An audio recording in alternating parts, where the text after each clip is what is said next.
Hello and welcome to episode 29 of the Brad Davidson Show. I have the lovely Raquel Perry joining me again. That episode with her was a fan favorite. So you will be seeing her on here more and more. I'm super excited. Thank you for being back here. And thank you for having me. Like I said, it's my lifetime dream. I'm going to bring you in pom-poms. Seriously, because I didn't make the cheer squad. So now I teach classes and yell at people anyway. And I'm a little shocked by that after seeing you perform in your classes. I don't know. They just didn't know. They did not. They did not know. I also got poor citizenship grades all of the time for talking in class. That I believe. Yeah. So today we're doing a question and answer. We put it out there. We got a bunch of questions in that we're going to answer. There's some good questions in there. Yeah. We'll do some deep dives, have some fun with a few of them, and some of them we may have to go searching for more information. Yeah, exactly. Let's see what happens. All right. First one here is on women and hormones, the aging process, and how to do it safely. Ooh. I know, it's a good one. It's a loaded one. I know. Good one to start with. Yes. Okay. So I want to start with, I'm not a doctor. Okay. Shocker. Disclaimer, I'm not a doctor. Right. So I'm not giving medical advice or anything like that. But I've had the luxury, I have a great friend named Dr. Jade Tita. And he has really mentored me a lot in the world of the female metabolism. And if you're a trainer, a nutritionist, you work with women, I really think you should look into his female metabolism program, his coaching program. He let me come in. I got to sit with a bunch of doctors as he taught this whole protocol around the female metabolism, and it was brilliant. I loved it. So I'm just going to share what I learned from him because I have had a lot of success implementing it. Mm-hmm. And I've done a lot of research on other courses around metabolism, especially like menopause, postmenopause, because I just see that's kind of the forgotten world. Yes. We talk a lot about that. It is. And there's lots of different ideas. But his ideas, they made a lot of sense to me. Obviously, I'm not a woman, at last I checked. And it made logical sense to me the way he described it and all the science he showed behind it. So it's still the program I like the best. Okay. So what I learned with him was that stress is the enemy. And I talk about that a lot. Yes. But it's really, really the enemy for women. And so what happens... Unfair. It's totally unfair. But even before perimenopause, menopause, postmenopause, when women are still in the years of bearing children, it's still a high risk factor for them. So the first, for example, if you still have your monthly cycle, the first 2 weeks of the cycle from day one of menstruation for the first 14 days, you're in what's called the follicular phase. You have a higher estrogen phase. Things work really well in that phase. You can actually handle a lot of stress. You can handle more carbs. You can handle all that like high intense cardio. Actually, it does really well in that phase. But from the first day of ovulation, after ovulation, move into the luteal phase, and estrogen drops and progesterone is supposed to elevate. But now a woman in that stage is very susceptible to stress because the body now thinks it's pregnant. And now it's trying to protect this fetus. And so stress becomes a really big issue. And the one hormone stress really hampens, I've learned, in the female's metabolism in that stage is progesterone. And that hormone's supposed to elevate. And if it's knocked down or it's kind of waving up and down, women are going to have a really hard time in that phase. So in that second 2 weeks of that phase, all the high intensity cardio, the long drawn out stuff, carbohydrates, all of a sudden backfire on a woman. They don't handle it as well. Interesting. So like in that phase, what we tell women is, okay, the first 2 weeks, you can do that long drawn out cardio, like the long runs, all the crazy stuff that you've been taught to do. You can eat more carbs. You're going to feel more beautiful. All these things are going to be working. You're going to feel more beautiful? Yeah, they've even proven when estrogen is higher, a woman feels more beautiful. She feels better about her body, all those things. But then when you slide into the second 2 weeks of the menstrual cycle, now we have to start doing things. One, you're not as insulin sensitive, so we have to bring carbohydrates down. We have to make sure workouts are shorter and less stressful. We recommend a lot of walking in that phase to reduce the susceptibility of the stress. Now, when we start sliding into the later stages, the perimenopause is, I'll be honest, it's the trickiest one. Right. I'm still a little confused by it. And a lot of women don't even realize they're in that. Yeah. It's raising havoc because it's changing all the time. Sure. There's not it's not real black and white. Yes, it's really not. And even when they teach about it, you can just see it. It's not black and white. Right. But then once it slides to menopause and postmenopause, it's now the progesterone and estrogen hormones start to dip and they start to go away. Now, when a woman's younger and she's under stress, the estrogen and progesterone are elevated. So when stress elevates, it's telling the body to lay body fat. That negates it and stops it. Mm-hmm. But as soon as the progesterone and estrogen start to come down, if testosterone doesn't really change much, and for most women it doesn't. Now there are women who have issues with testosterone; it gets depleted. Sure. So we do have to look at that as well. But for most women, testosterone kind of stays in the normal, the same stage. But now progesterone and estrogen come down, and the stress hormones elevate. Now that's telling the female metabolism to lay belly fat, lay fat, and those hormones of progesterone and estrogen are now not there to negate it. So that's where all the trouble comes. And where it really came from, according to Dr. J. Tita, was like 60 years of metabolic research. They just studied college-age boys. Oh, yeah, you've said that before. Yeah, and right. I don't think they started bringing women into the research until like the mid-90s. But so they do this research on college-age boys, metabolic research on them, how the metabolism responded to things, and then they gave it to all of us to say, okay, this is how you all do it. Yeah. Well, when you're younger, you're in a high testosterone, high cortisol state and you're male, that takes belly fat off. But now in a woman that goes into a high, what's called a high cortisol and considered a high testosterone state because progesterone and estrogen are now low, Yep. that triggers them to put belly fat on and put body fat on. And that's why I talk to women all the time, like, I don't know what changed. Right. Like all of a sudden, just boom, I put 15, 20 pounds, it's just all in my belly. Yeah. I've never had this problem before and it won't go away. And then the strategies we're given are, go exercise more, go eat less, more stress, more stress. It's just fueling the fire of the problem. Sure. And not to mention being, as you're saying, being stressed out about that. 100%. So there's more stress as well. Yeah. And then you have the body shaming, all these things. It's like just stress is everywhere. Right. And people always tell me, like, I handle stress well. I love that on your last podcast. That I died. Yeah. It's just the truth. Yeah. And you don't have to go like sit. We were talking about this earlier today when we were working out. Is that you don't have to go sit and put the heart rate math apparatus on and get biofeedback. Sure. You can simply go sit for 60 to 90 minutes in a deprivation float tank. I'm going to try it. Try it. I'm kind of scared, but I'm going to try it. Most people don't handle it well because we are so used to being in a high stress state and tons of stimulation. All of a sudden, with it. It's pitch black. You can't hear anything, and you're just floating in magnesium water. Right. People struggle with that. Yeah. Get me the hell out of here. Well, I'm just going to say that I have people that leave my class at Shavasana all the time. Yeah. So they've done this, 55, let's call it 50 minutes of work. And then we like to kind of mellow it out, some stretching and what have you. And then I always have a quote at the end of my class and we're chilling out in Shavasana. There are always people that leave. Yeah, because they don't like that feeling. Well, I've said to people that might be the most challenging part of class. Yeah.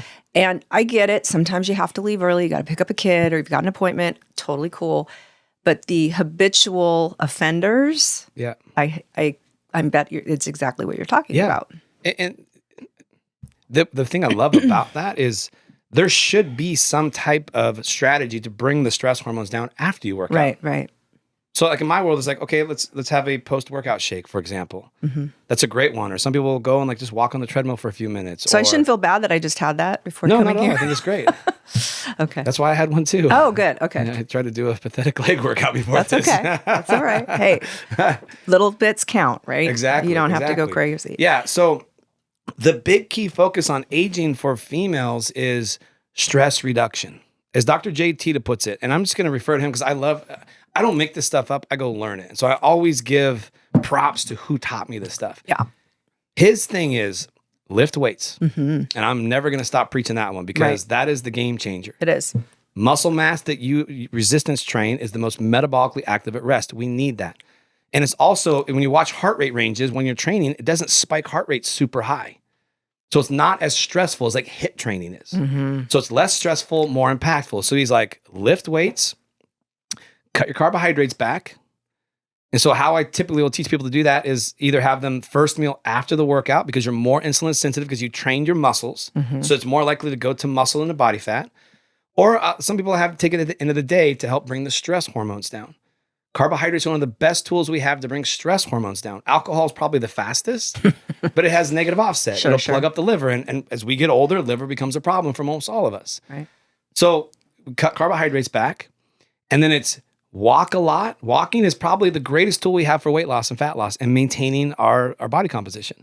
And then it's de-stress, de-stress, de-stress, de-stress. So people are going to be much better off. Women are going to be much better off focusing a lot of their effort on meditation, napping, long walks, things that bring the stress hormone down. You bring the stress hormones down and you win. Right. One of the best things I see with my reset is that one of the things I ask in the reset is to back off on exercise. So people that tend to do the best on my reset are women that are menopause, postmenopause. Hot flashes go away, body fat goes down drastically. Nice. And they're like, how the hell does this work? So like, well, hey, I cut out all your stress. Yeah. And we put an emphasis on rest and recovery and stress reduction. There's nothing magical about it. We're just helping your hormones and your metabolic environment be more optimal. You said something to me earlier today that I really kind of hit home when you were talking about, how incredible our bodies are, that they are trying to adapt. You're sending all this stress its way, and they're like, fuck. Yeah. But they adapt. How does it adapt? It's going to fatten you up, damn it. 100%. Yeah.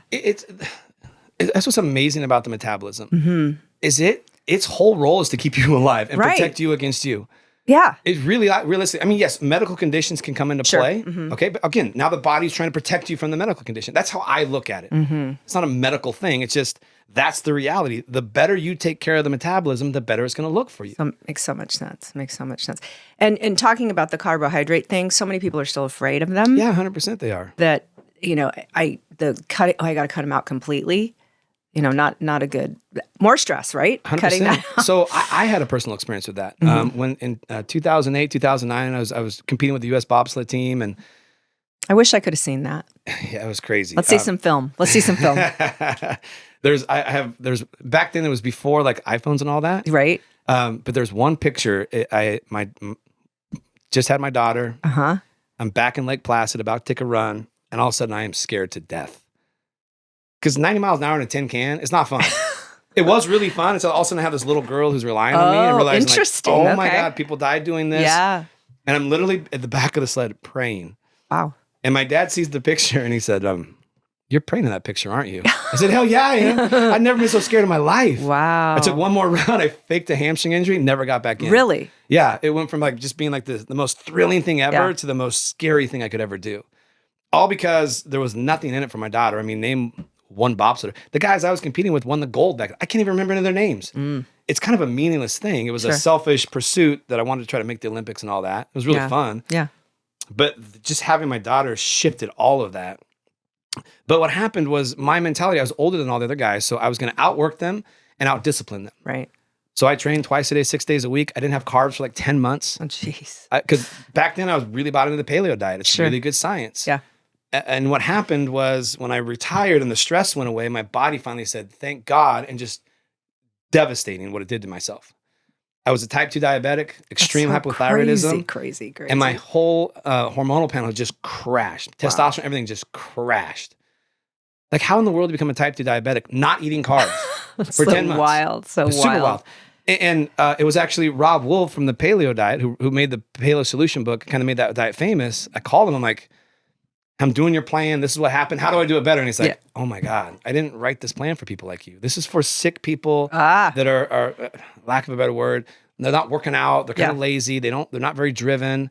Carbohydrates will kill them. But you have high stress people that are under a lot of like they like to exercise. If you don't feed them carbs, you're going to end up with the same blood work as the people not working out, eating too many carbs. And he was exactly right. So I beat type 2 diabetes by eating carbs every day. Not wild. It's just a matter of strategically doing this. Sure. So the best times to do it is first meal after a workout or in the end of the day to bring stress hormones down. I personally like to do end of the day to bring my stress hormones down. But it just depends on who I'm working with and how they respond to it. I think they're the greatest tool we have. Yes. Because they're an anabolic agent, meaning they help the body recover. And who doesn't like a little dark chocolate? Amen. Yes. Or Snickers bars. Well, I'm just kidding. No, he's not. That falls out of the parameter of good carbs. All right. Second question. What is the importance of nutrition and gut health, which you've kind of already tapped into? How to improve sleep, hormones, and thoughts on HRT? So do you want to speak to, what do you want to speak to? I want to start with gut health. Okay. It's probably the most important factor. If your gut health is off, you're not digesting food, you're not assimilating food, you're getting nothing from your food. So in my world, what I believe order of importance is gut health is the number one most important thing. So if I have a client who's having gut health issues, I tried to figure that world out. It's so diverse and it's so hard to understand. I will refer out to We're going to have Shelby on next week. Yeah. I'll refer out to a specialist, naturopathic doctor. They're a gut health specialist because we got to get that fixed. Yeah. If you don't fix that, nothing else honestly really matters. Because you got to realize like it's not just calories you consume, it's calories you break down and assimilate that you can use. Right. So if you're like low on HCl, how about this? It's an interesting factor. A lot of times indigestion or acid reflux is actually from HCl levels being too low in the gut. And so the sphincter at the top of it isn't closing, so acid's coming up. How you actually fix that a lot of the times is you start having someone take things that will stimulate HCl. But now I'm not saying don't go do that. I'm saying if you're experiencing that, talk to an expert in gut health, because if, for example, you have H. pylori and you do that, you're going to hate me. It's going to backfire on you. So like I'm saying, this is a world that you need to go get checked out if you're having like acid reflux, gut health issues, bloating issues, gas issues, things like that, constipation issues. You got to get that fixed ASAP. Agree. But go see an expert on it. Don't trust, unless someone has an expertise in it, I wouldn't take their advice. That's been my experience. I agree. Yeah. I agree. Sleep. I would like to speak to that. Go for it. Okay. I love sleep, as you know. I sleep 8 hours is low for me. A lot of times I'll go 9 or 10, which most people are like, how the hell do you do that?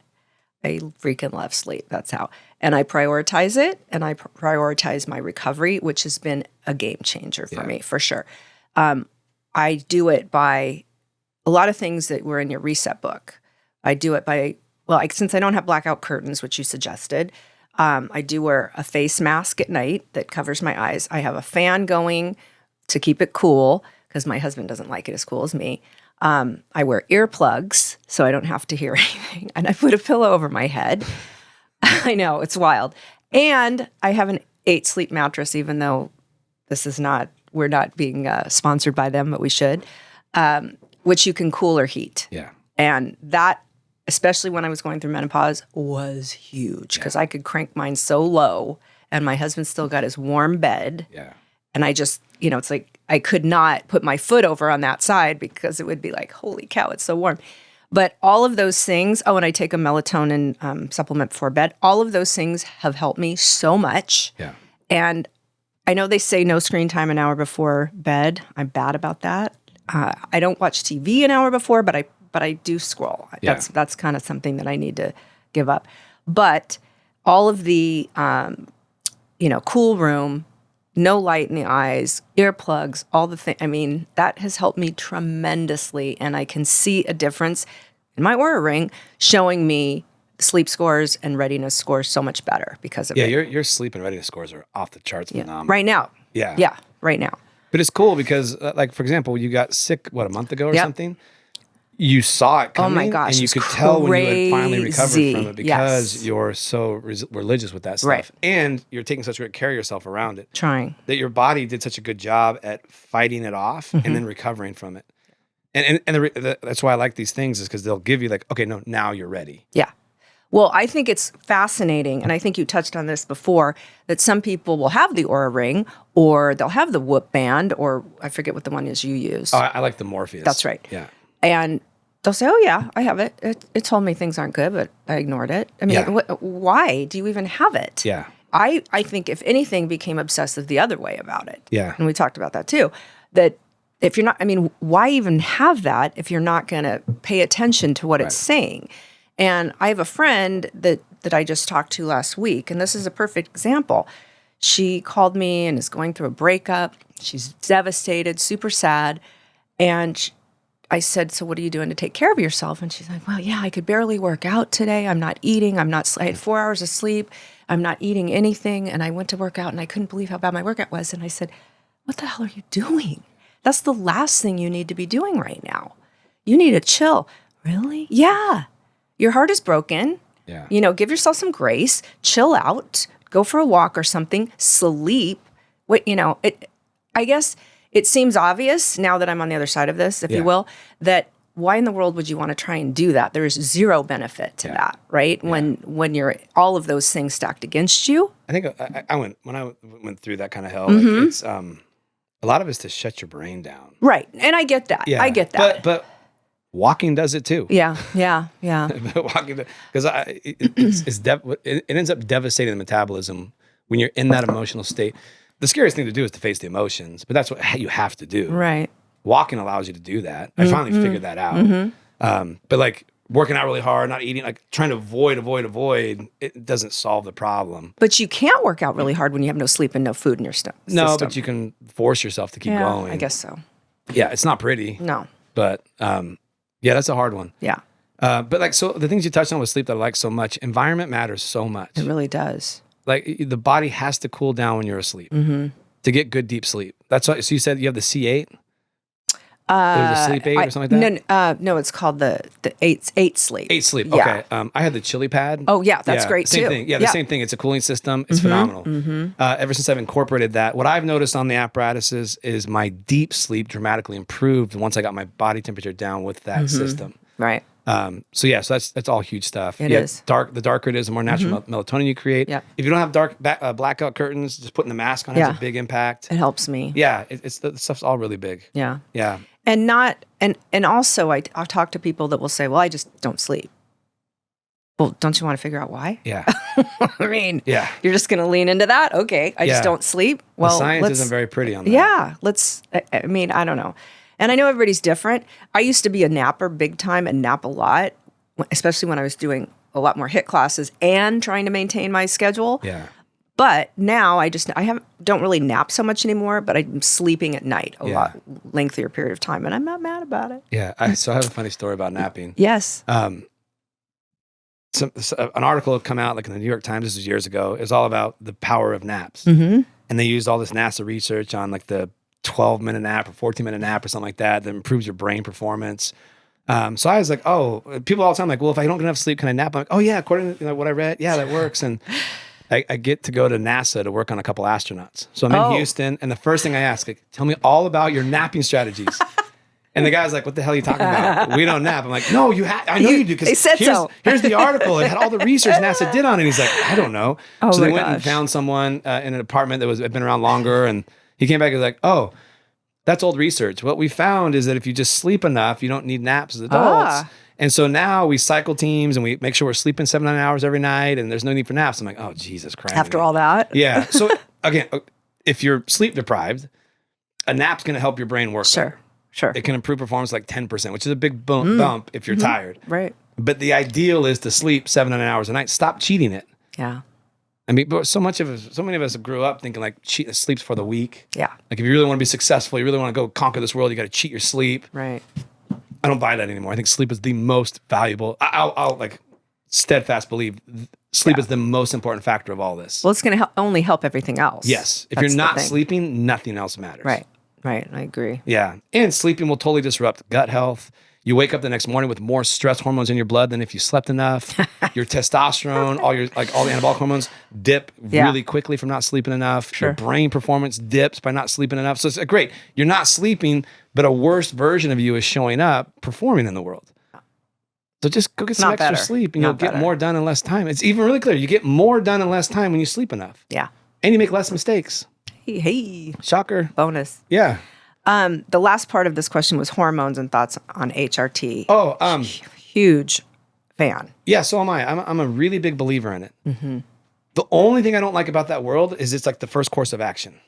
You think? From what a lot of times, something's not right. I'm going to get my hormones checked, and the hormones come back and they're low, and bang, it's just, okay, here's your hormones. That so wasn't my often experience. I think that there should be some attempt from a lifestyle scenario to improve some of these things. Because if you're not sleeping enough, that could be the reason your hormones are low, not because your metabolism doesn't like you. If you're eating too many carbohydrates, you're not insulin sensitive enough, that can cause your anabolic hormones to be low. Right? So you always want to try some lifestyle things first. Maybe your liver's congested. That could raise havoc on your hormones. Mm-hmm. So I always tell people like, okay, let's try some lifestyle scenarios first. We have your numbers. For the next 60 days, let's try the lifestyle things like sleeping enough, eating better, drinking enough water, backing off on high-intense exercise, walking more, all the tools that can help boost sex hormones naturally. Let's see what happens first. Right. If at the end of the 60 days, the numbers are still in the tank, or if you have a good endocrinologist or a hormone doctor that's looking at things like FSH and LH, which are the signaling hormones, a lot can change very, very, very quickly in that 60-day period. So often it's lifestyle factors causing the hormones to be so low. Now, there does come a point where it starts to shut off. Yeah. And at that point, HRT is phenomenal. Game changer for men and women. Yeah. Yeah, 100%. I can't imagine having gone through menopause without it. No, Actually. it is a game changer Right. for men and women when it's time. Right. And I've been lucky because I've seen an integrative doctor for a lot of years, Yeah. probably 20. And so long before this came about. So I'd been on progesterone for a long time. And she's a big fan of it. She Yeah. says it helps with depression too, all these things. Anxiety. Yep. And I honestly just only had my only symptoms were hot flashes. I thought, wait, is that what I'm thinking that is? And so when I went to see her, I do blood work twice a year. When I went to see her, I think I was 53.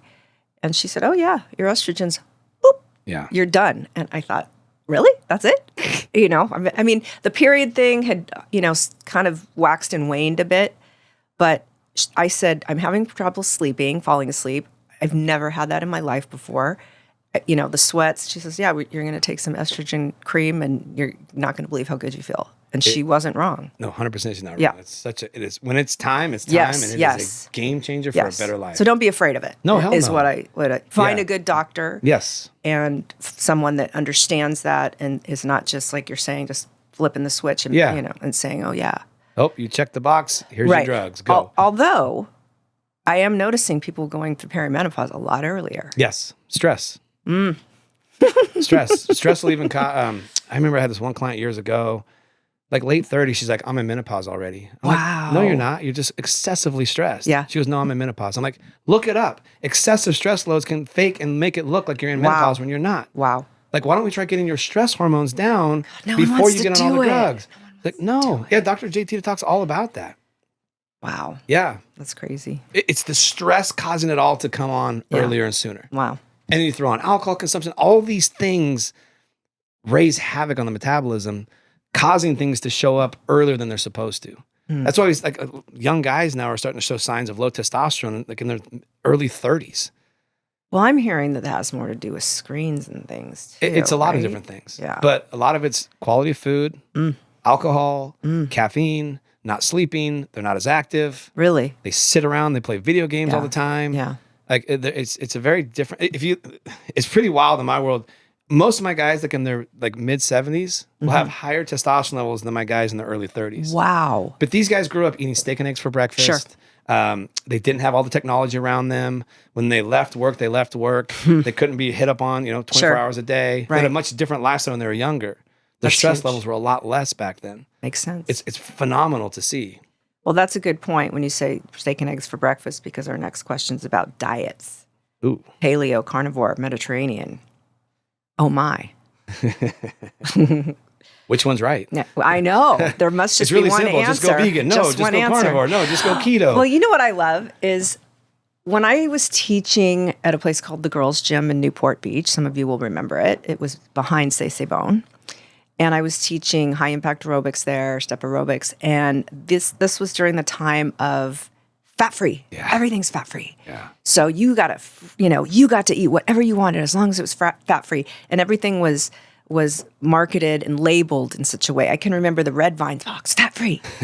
So I would literally teach a class and, it's an hour class, and then go over to C'est Bon and get an entire baguette and about 5 or 6 things of jam, no butter, because you don't want to eat any fat. Yeah. And I would just sit there and eat the bread with jam Yeah. and thought this is so good. Yeah. Not thinking that this is a sugar bomb, right? That and red vines, boxes of red vines, because they're fat free. It's just so wild how we get into these strange ways of eating or diets or what have you. And I've seen so many of them. Yeah. And you're right. That's so funny. Which one's right? Yeah. And now I was afraid to eat meat, as you know. Yeah. After 30 years, I've come back. Thank you, Shelby. We'll talk about that next week.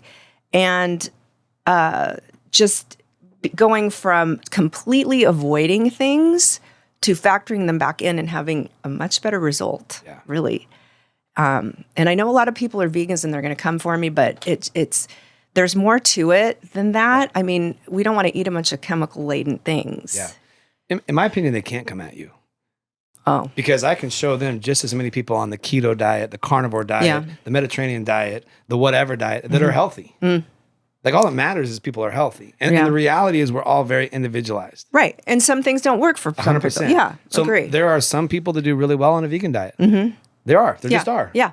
And there are other people that try that and it destroys them. That makes sense. Just like there are some people who do really well on the keto diet and other people, it destroys them. Right.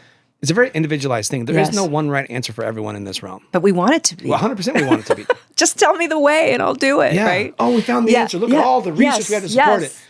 This was the best lesson I learned on nutrition. One, I'm good with every style of diet there is. Mm-hmm. As long as the person takes the information and implements it accordingly and then tracks, is it working or not working? If it's working, my Now, God. what are your parameters for that? So blood chemistry is a big one. Okay. That's a good one to see. Body composition change. Again, another thing I learned from Dr. Jay Tita. He called it schmeck. If your schmeck is yes, in check, yes. I love this. whatever it is you're doing, it's working. Yes. Schmeck is your sleep, your hunger, your mood, your energy, and your cravings.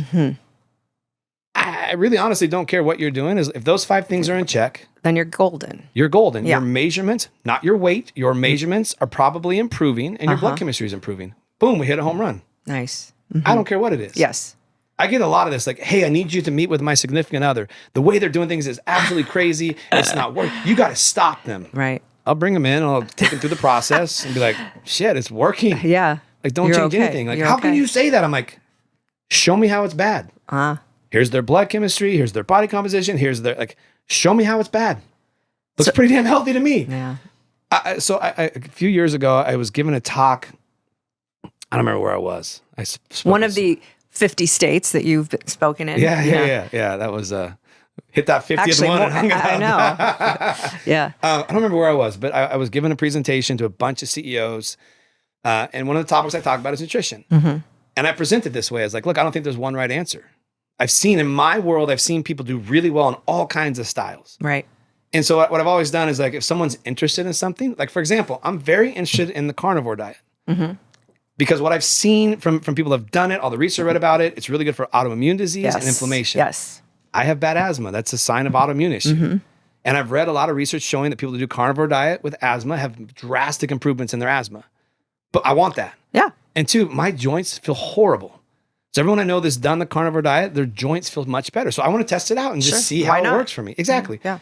So whatever people want to try, like, okay, let's do it. Let's do it right. Let's see how it works. So that I'm going to be doing that here before long.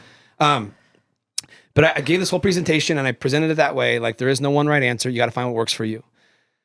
At the end of it, this guy came up to me and he's like, I'm so glad you presented on nutrition the way you did. I'm like, why? He goes, I was ready to destroy you. I'm like, Jesus, like, what is your deal? He's like, he goes, look, I have a PhD in animal nutrition. In the world of animal nutrition, I can control every variable. So every animal in the study lives the same way, eats at the same time, eats the same thing, is exposed to something like that. I control every variable for as long as I want. Right. And then when that time period is done, we can then euthanize the animals and then we can do autopsies on them to see what happened. Sad. He goes, so I know with animal nutrition, I know, depending on the species, what works. Right. As humans, you can't do any of that. He goes, so the reality is with human nutrition, we are clueless. Because you can't do that. You can't So control valid. all the variables. So valid. Which for researchers that have to be legit, all the variables have to be controlled. Right. I mean, so much in nutritional research is based off of, here's this questionnaire. What did you eat a year ago for breakfast, lunch, and dinner? People can't remember what they ate last night. Geez, I remember what I had for breakfast. Yeah. And really, like, you watch this all the time. I'm the same way. When someone asks me how I'm eating, Great. do I tell the absolute truth? Hell no. No.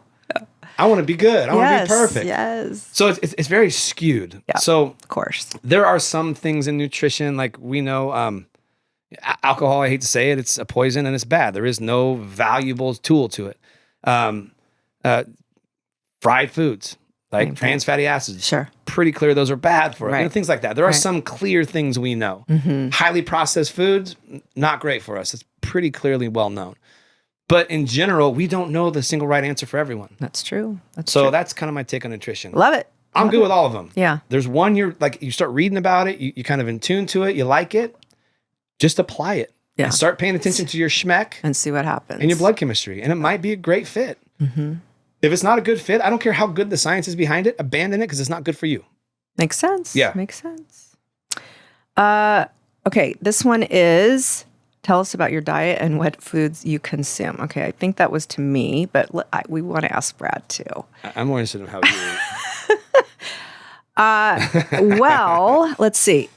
You know what? And someone did reach out to me and say they wanted to know what I ate because they ate like a cockroach, which I love. Love you, Amy. Honestly, I eat a lot of the same things, which sometimes can be problematic too, right? Eating that over and over. I think I talked about the last time I was here that I used to try and do the intermittent fasting, and I wouldn't be eating till 1 or 2 in the afternoon, and that was just so hard to try and get all the protein in.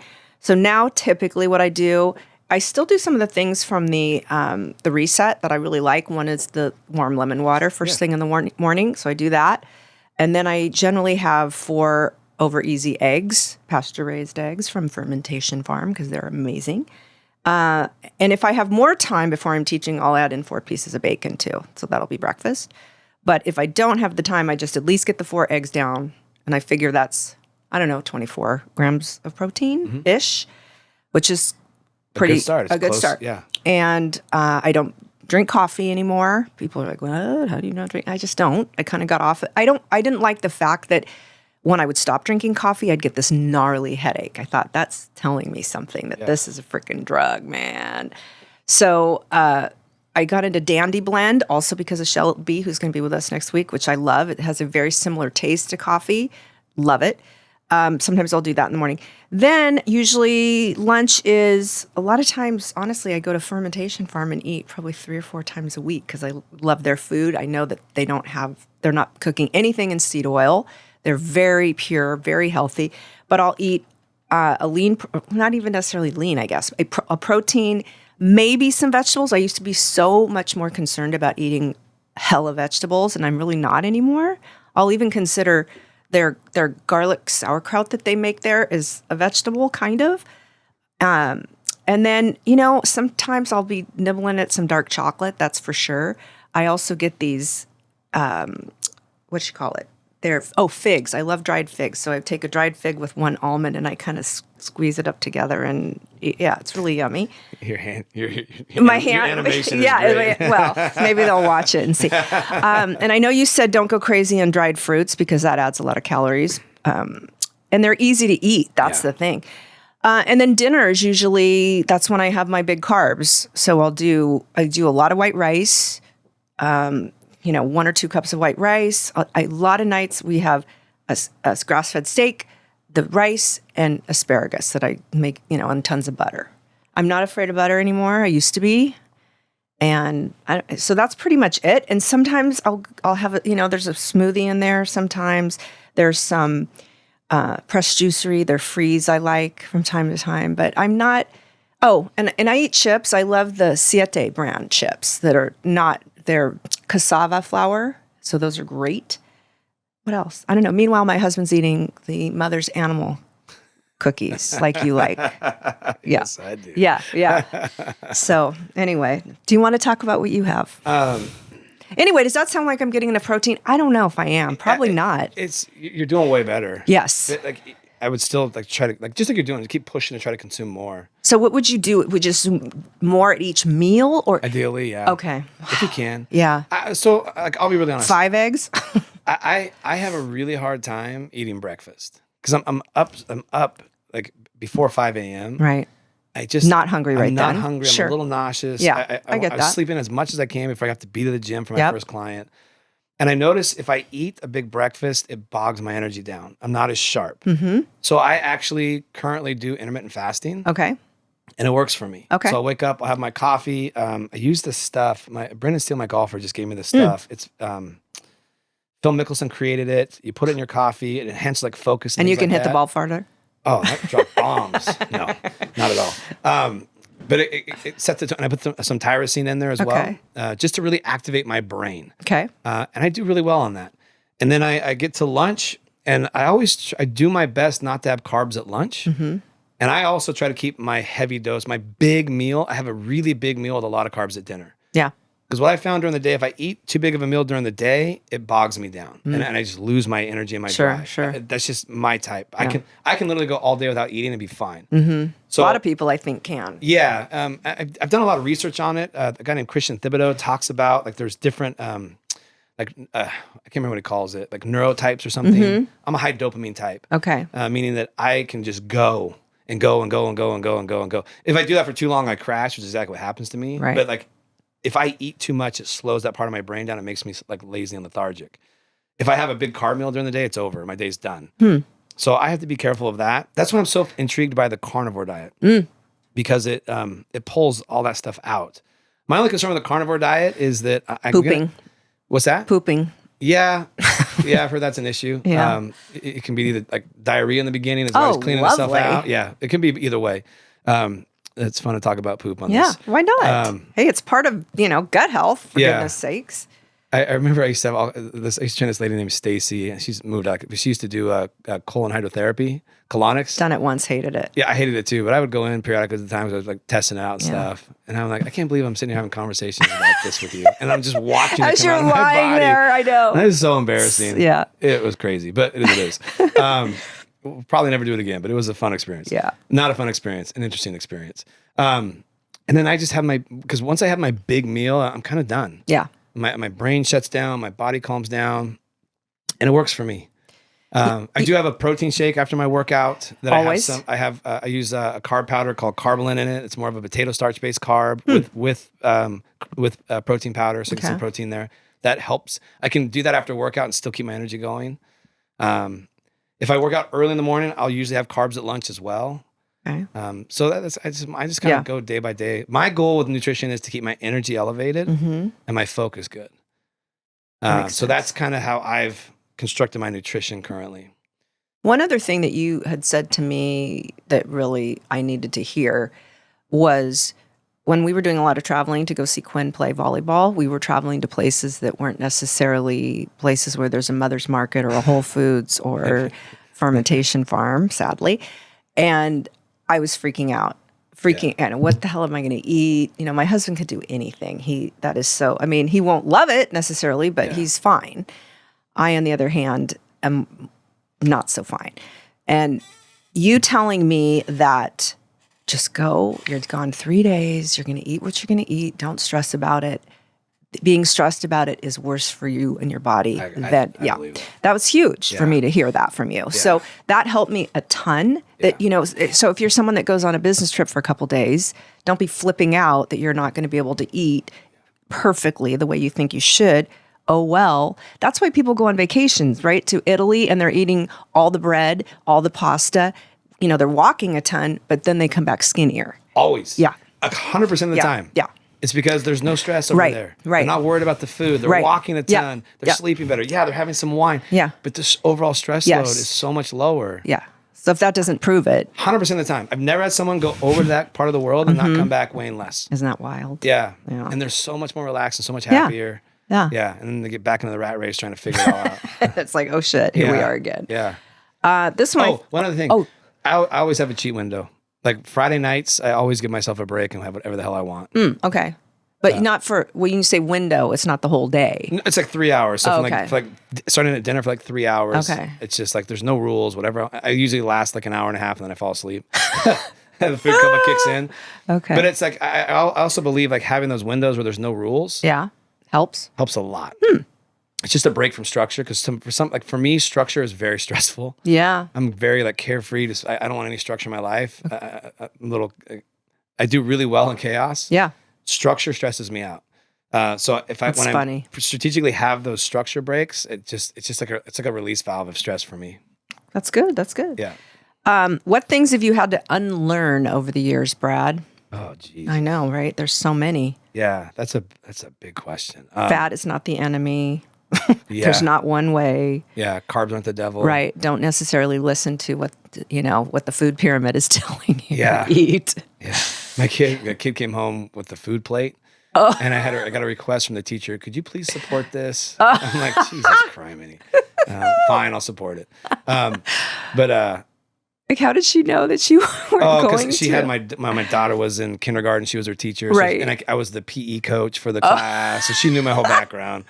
So when he brought the food plate home, she teaches in all her class now. Yeah. She's like, please support this versus causing any chaos. I'm like, okay, fine. Yeah, one thing I've learned especially with training side of things is that you should be evolving. Yes. Oh my gosh, so true. And so, in anything you do. In anything, yeah. And Yeah. so much in the world of training, like there's no evolution. Like the person kind of gets their ways and sticks with their ways. Yes. So I'm my always gosh, so learning true. and trying to progress. So every 3 years, I can't remember, someone said this. I think it was Charles Poliquin. Like every 3 years, you're not completely enhancing. Like you should be able to look back 3 years ago at the workouts you were doing with people and like, what the hell was I doing? So I've always kind of kept that in my head. I'm always trying to find a better way, always trying to find a more efficient process, always trying to find a safer process. So I trashed early on, like kind of learned early on, trying like, here's the answer. Like, no, that's just the beginning. Right. So like I had to like toss that and realize like, no, I'll never be the pinnacle of this state. I'll never know everything I need to know. And now I'm in a state where I know enough to know I don't know anything. Yeah. I got a hell of a lot more to learn. Sure. So that was a really big one for me in regards to being able to make sure my clients were always progressing and getting better. Huge one. Yeah. And I think the other big one for me was that, I just learned this not long ago from Stefan Kazult from Kilo Strength. If you're a coach, if you're a strength coach, my God, check out Kilo Strength Site. I tell everybody about this and no one does it. This was the biggest game changer for me. They filled in all the gray areas. Like I think it's the best tool in the toolbox for a personal trainer or strength coach. Their stuff is so good. But he told me years ago, the quality of your workout is someone's ability to recover from it. You've said that a lot, and I think it's important. And ever since I've implemented that and I got rid of this idea of I got to beat the hell out of people and force change, and I scratched that. Yeah. And now the methodology is you should have energy when you leave the gym. Like you should actually be asking for more. Like I could always, every person I send out of the gym, I know I could give them a little bit more and they could do it. Yeah. That's always the thing now. And ever since I shifted that and ditched the idea of like, people think they want to have the hell beat out of them. Right. And I used to be really good at that. Well, who isn't? Yeah, I'm sad to say, like that was my thing for a long time. Sure. I had this whole like puke board, and you got a shirt when you puked. Like you'd sign the locker, you get your shirt, you get your picture taken. Oh my gosh. I was so proud of that. Yeah. And now I'm like, what was I doing? Like I was just destroying people. But I think it's a badge of honor. 100%. They love it. Yeah. So and everybody wanted to be on the locker. Everyone wanted to get it was the shirt. I'm like, oh my gosh. Yeah. I gave out a lot of shirts. Yeah. I don't know. Those are probably some of the big ones. Yeah. I think what you're saying about constantly evolving is so important because what anything would you not want the person that you're seeing or dealing with to have evolved? Yeah, 100%. Although I will say there are some people that I know that don't want to. They're comfortable in I'm going to stay exactly between these two lines and I've done it this way forever. Yeah. Some coaches, some people that are students or that are going to clientele that are going to classes or no, I don't want it to change. Yeah. And maybe that's just a personality type thing. It definitely could be. Yeah. Yeah. But I don't understand that. And I don't understand why you would want to do the same exact movement, the same exact way all the time. Is it just because it's comfortable? We know what to expect? Maybe. Yeah. There are people definitely neurotypes that like that and respond. Actually, there are people that do respond to like the same thing over and over and over for a longer period of time. There are some neurotypes that respond well to that. And there are a few, like a very small percentage of people respond really well to changing the workouts every time. Yeah. We're talking, I think Small. 7% of Olympic level athletes respond well to that. Interesting. So there are like outliers that respond well to those extremes. Everybody else in the middle kind of needs more of a stressor and an adaptation and then switch it up. Yes. And you want to be, I think wasn't it Jared that came in here and talked about people wanting to be successful, they wanted to be acknowledged and they wanted to be included. And that really hit me when he said that. And I thought that is so true, and if you're doing the same exact thing, that one component successful is probably not going to be the case anymore, right? Because we adapt. Once again, there's that amazing body that we have that adapts to the stressor. And the world's evolving so fast now, it's crazy. Yeah. The information that's out there, what people have access to, like constantly people are like, hey, have you ever heard of this? Like, oh, what the hell are you talking about? Like, oh, it's all over. I'm like, oh God. Like, I'm constantly getting new stuff thrown at me that I've never heard of. Yeah. That you're open to it. Yeah. Yeah. Okay. How are we doing on time? Looks like 10 minutes. Okay. Let's see. Next one was in regards to training the general population, what are the best intake practices, both fitness and business wise? Ooh, okay. I think with general pop, the number one most important thing is you have a system in place to show where their weaknesses lie and the risk of injury lie. Even with athletes, durability matters most. Yes. So I think from an intake standpoint, I've spent a lot of years studying evaluations. I've recently come across Kilo came out with a new one called the MAPS assessment. Okay.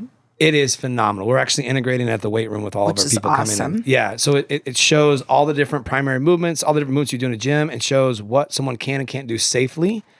And then how you progress someone, where you regress them to, and how you progress them to get them to be able to do those movements safely. One of my biggest fears is someone comes in that's never back squatted before. They don't back squat correctly, and we start forcing them to back squat. Right. That's a scary scenario. Sure. So, for example, like that's one of the assessments we do is a squat assessment. And then it's going to give us a zone as to what the person can do safely to mimic that movement as they progress to learn how to do that movement. That was my biggest challenge with the class-based scenario is how do we do this safely with all these different people? Right. And that's our answer we found, and it's really cool. So I think that's a great solution for coaches is that MAPS assessment. Because you're taking people through movement in the gym, you should know how they do all those different movements so then you can regress them and progress them over time safely. And I just want to add that shouldn't be a scary thing. No. Right? It should be amazing that your trainer, your class, your small group fitness class is going to evaluate how you do a movement. What? Yeah. That's incredible. Yeah. So to make sure that you're not going to be injured? Yeah. Well, I'll use myself for example. I can't do a feet flat on the floor back squat safely. Really? I have to elevate my heels 10 degrees. Ah. And it clears my hips, my lower back. I know, I suck. No, it's what works well for me. No, but that's good that you know that. It's like I'm not going to go force a range of motion on my body that I don't do well. Right. Just because your feet that's not perfectly correct. You got to do the specific spot. Like screw all that. Yeah. Like no, I'm going to do what's safe for me to move well. That makes sense. So we wanted to implement that. So with our individual clients, it's real easy because I can go through a real in-depth evaluation. I spent a lot. I went through the whole Czech Institute and then their whole process, the Paulquin Institute and their whole process. So I took all these different ideas around evaluations, but it's like an hour and a half process. Mm-hmm. I needed a quicker solution for people that were coming into the class-based scenarios. And actually, I started doing a lot more with my clients because it gives me a lot more feedback to watch them move versus testing the range of motion and everything and trying to figure it out that way. So I would highly recommend the MAPS assessment. And it's really easy to learn, and it's just so well put together. I also think there should be, some type of medical history. You got to understand what they're dealing with. Sure. If someone has high blood pressure and you take them out and you start putting them through high intensity workouts, you're at a high risk there. Yeah. So I would always do resting heart rate, recovering heart rate, blood pressure, things like that to get an idea of how they're doing cardiovascularly. Those are kind of my big ones. And then help people understand this is about the rest of your life, not the next 90 days. Ooh. So when you preach it really that true. way, it's like, okay, hey, we can start off lighter. We have the rest of your life to progress and get stronger with. We don't need to be super strong today. And let's not pay attention to what she's doing or he's doing. It doesn't matter. It doesn't matter. 8 years ago, I went through this process where I was like, God, it felt so bad. I just started over. I started with just the bar, super lightweight, just worked my movements. And it's like, look, this is going to be the rest of my life. Yep. And so I just started over at 40. I'm like, for the rest of my life, this is the beginning. Yep. And I've never missed much training since then. I've just progressively gotten better and better over time. It's awesome. Yeah. So awesome. I think having an idea of where your person's at, and that'll give you the starting point for your roadmap and where to take them and how to get them there safely. Safety matters most. Yeah. Like I don't care how good your programs are. If you hurt someone, the program sucks. No. Yeah. And it does happen. Yeah. It does happen. People still get hurt. Sure. In weird ways. So you want to. You mean when you don't hook your foot under the? I want to tell them that story. So I was. What was it, a year ago? Maybe longer. Because Raquel was still. Quinn was with us. Here. That's right. So I was training with Raquel and her daughter Quinn at the same time, and I had Raquel go do a horizontal back extension, and she was walking over there, and I turned around to watch Quinn do something, and I turned back around, and Raquel is laughing, like sitting on the ground in front of the machine. What the hell are you doing? And she didn't hook her feet in and went to do the back extension and just flipped off. No, my feet were on top of the roller instead of, it's such a rookie move. I can't even believe I did it. But it's too bad we didn't have it on film because it would have gone viral. And just thank God you didn't get hurt. I know, it was funny. But that's a classic sign, right? Like you got to pay attention to the details. I just assumed you knew what you were doing, so I turned my back to watch your daughter. That's what the scariest thing is. I did. It just was a bozo move by me, brain fart. Okay, we got 5 minutes. We got two questions left. I feel like we can do this. Okay. Maybe one is Creatine for menopausal women. They're wondering if that's okay. And secondly, the other question is, what is a healthy energy drink pre-morning workout type drink? Okay, let's start with creatine. Yes. I think creatine's phenomenal. It's good for the brain. It's good for muscle mass. It's good for strength. It's the most researched supplement on the market, and it's all safe. So I think it's really good. The one negative with it is that, and creatine monohydrate is the one. Okay. It's the one that has the most research. It's been around the longest. It's really good. Mm-hmm. The one drawback, it will cause your weight on the scale to go up a couple of pounds because you're just holding on to more water in the muscle cell. Now tell us why we would want to do that if you're a woman, because most women don't like to see that scale number go up. Yeah, it's because we're weird. No, it's because you've been fed this lies that a number is the number matters. It's the best KPI. Right, right. It's the number that's easiest to manipulate. It's very easy to make someone's scale weight drop very rapidly. Right. Will it sustain that? No. So at least like kind of like a roller coaster ride. Yeah. But lose 20 pounds in 10 days. That's really easy to do. Mm-hmm. But to be able to maintain it long term, it's impossible. Right. So it became this KPI that was easy to manipulate to sell things, in my opinion. Yes. In my opinion. So you're a big fan of creatine. I take it every day. Menopausal women, you think no problem? Because it helps with the brain. It helps maintain muscle mass. How much do you like? It's 5,000 milligrams. Or 5 grams, once a day. Okay. And I saw talking about stacking it first. Do you need to do that? There's a strategy of you do it like you stack it. You take it like multiple times a day for like the first 7 days, and then go back to normal. At the 30-day mark, you end up at the same place. Okay, so it doesn't matter. You know, see, to me, that was almost too much math for me. Yeah. So from what I understand, how I always do is I just take 5,000 milligrams a day every day. Okay. And that's enough. Okay, cool. Yeah. And the energy drink, pre-workout, is there anything you like? Don't you dare say Red Bull or Monster. Not even Celsius. Celsius or Caca, sorry. Yeah, no, I'm not a big fan of the high caffeine ones. Mm-hmm. I like supplements that have a lot of brain nutraceuticals in them. I can't think of one off the top of my head. But how about if you feel like you have to have an energy drink to do your class, you probably shouldn't be doing your class. That's the biggest point there. If you're so tired, you feel like you need an energy drink to get through the class, you're probably not in the greatest state. Right. I do like minerals, like LMNT or something like that. Oh, yes, some water, yes. about a half hour before class starts. Oftentimes, it's just low salt levels that can cause the energy crash. They have good flavors too. They have great Quinn flavors. loves that. Yeah, so like half a pack or a pack first thing in the morning, and like 12 to 16 ounces of water to get your mineral levels up. A lot of times that will wake the adrenals up, and that'll get you rolling. Okay.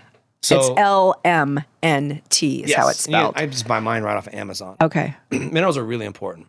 So that's a salt drink, correct? It's a salt drink, but it has like magnesium and potassium, and has all the minerals in with it. But yeah, so often that's the solve. Is we don't get enough salt in our diets, especially people that are healthy folks. Well, that was the demon for a while. We think that's bad. The reality, no, it's not. Yeah. So that's a huge one I see for most people. Love it. But if you're gonna do some type of energy drink, right now I use one called Prevail because it has less caffeine but a ton of brain, like tyrosine and uberzine A, and so it wakes my brain up. Nice. I like that one a lot.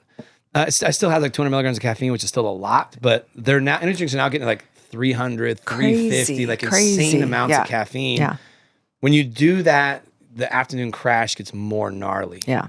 So, my take on it. We're at 2:59. This is good. I know. Boom. Yes. Awesome. I love it.